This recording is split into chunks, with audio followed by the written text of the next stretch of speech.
Hello everyone, কেমন আছো সবাই? চলে আসলাম তোমাদের মাঝে নতুন একটি ব্লগ ভিডিও নিয়ে। আজকে ঘুম থেকে উঠতেই মা একটা বড় সড়ো দায়িত্ব দিয়ে দিল। আরে না না, মজা করছি, বড় সড়ো না, ছোটোখাটোই। মা একটা প্লেট ধরিয়ে দিল হাতে, দিয়ে বলল, যা ছাদে গিয়ে কটা গন্ধরাজ পাতা তুলে নিয়ে আয়। তো আমি সেই মতো লেট না করে তাড়াতাড়ি চলে গিয়েছি আর ঝটপট ক্যামেরাটাকে সেট করে দিয়েছি। তো দেখো, হাতে দুটো নীলকণ্ঠর বীজও ছিল, প্রথমেই তোমাদের ক্লিপটা দেখিয়ে দিয়েছি। তো ওইটাও আজকে আমি ড্রামে ছড়িয়ে দেবো, কারণ ড্রামে বসাচ্ছি। নীলকণ্ঠ গাছ তো আর ছোটো হয় না বলো, বড় সড়ো হয়।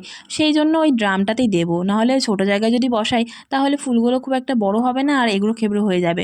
তো আমি লেট না করে তাড়াতাড়ি চলে গিয়েছিলাম আর ছাদে প্রচণ্ড রৌদ্র ছিল। আর একটা হাসির কথা শুনবে, রাস্তা দিয়ে লোকগুলো যাচ্ছিল আর ভাবছিল আমি নাকি জবা ফুলের পাতা তুলছি। আরে কি মুশকিল, ওদেরকে আর বুঝিয়ে পারবো যে জবা গাছ আর গন্ধরাজ পাতা একই জায়গায় রয়েছে? আমি জবা পাতা না, বরং গন্ধরাজ পাতা তুলছি। তো ওটা দেখে আমার হাসিও লাগছিল, মানে ওরা হেসে ভাবছে কি আমি পাগলের মতো জবা ফুলের পাতা তুলছি, আর আমি এটা ভেবে হাসছি যে ওরা আমাকে পাগল হয়তো ভাবছে।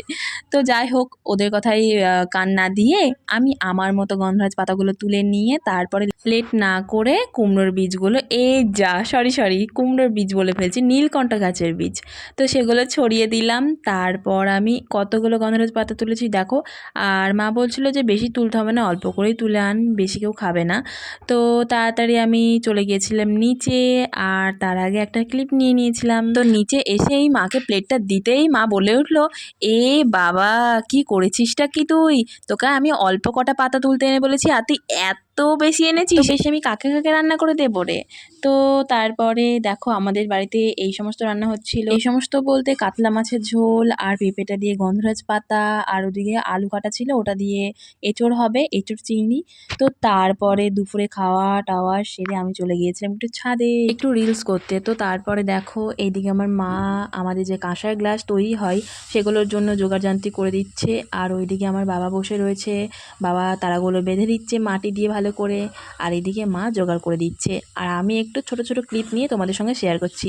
আর এই যে আপড়টা, এর মধ্যেই কাঁচা কয়লা দিয়ে, শুকনো কয়লা দিয়ে, অনেক কিছু দিয়ে তারপরে আগুন ধরানো হবে, তার মধ্যে পোড়ানো হবে। ওই যে ছাঁচ আছে, গ্লাসের ছাঁচ, মানে মাটির কাঁসার এই যে টোলের কুচিগুলো, কাঁসা আর টোলের কুচিগুলো গলে গেলে তবে গ্লাসের মধ্যে পড়ে যাবে। তারপরে গ্লাসটাকে উঠিয়ে নেওয়া হবে, তারপরে ঠান্ডা হয়ে গেলে পোড়া মাটিগুলো ভেঙে ফেলতে হবে, মানে আর কি সুন্দর করে পালিশ করে নিতে হবে। তারপর তো দেখো, এদিকে আমাদের ওজন করে দিতে হয়, মানে আমাদের 300 মাপের গ্লাস চাপে, আবার 350, কখনো 500। আসলে আমরা গ্লাসটাই করি, বাটিটা করি না, তো তাই বাটির ভিডিওটা আমি তোমাদের দেখাতে পারবো না, কারণ আমরা গ্লাসটাই করি, তাই গ্লাসের প্রসেসটাই দেখাবো। তো দেখো, তারপরে প্রায় কমপ্লিট আমাদের এই যে গোছানো গ্লাস তৈরির জন্য। তো তোমাদের সঙ্গে আরেকটা জিনিস শেয়ার করব, তোমরা কিন্তু কেউ দেখে হাসবে না একদম। তো দেখো, এই যে এটা হচ্ছে আমার স্টুডেন্ট, আর লেখার সময় আমি বলেছি কি বুকস লিখতে, ও শুধু এস লিখে বসে আছে। কি জ্বালাতন, মানে একটা কথা বলে শান্তি নেই। যে কতবার বলে দিচ্ছি ওয়ানে হবে বুক আর মেনিতে হবে অনেক, মানে অনেকগুলো বুকস। তো শুধু এস যোগ করতে বলেছি বলে ও শুধু এস লিখে বসেছিল।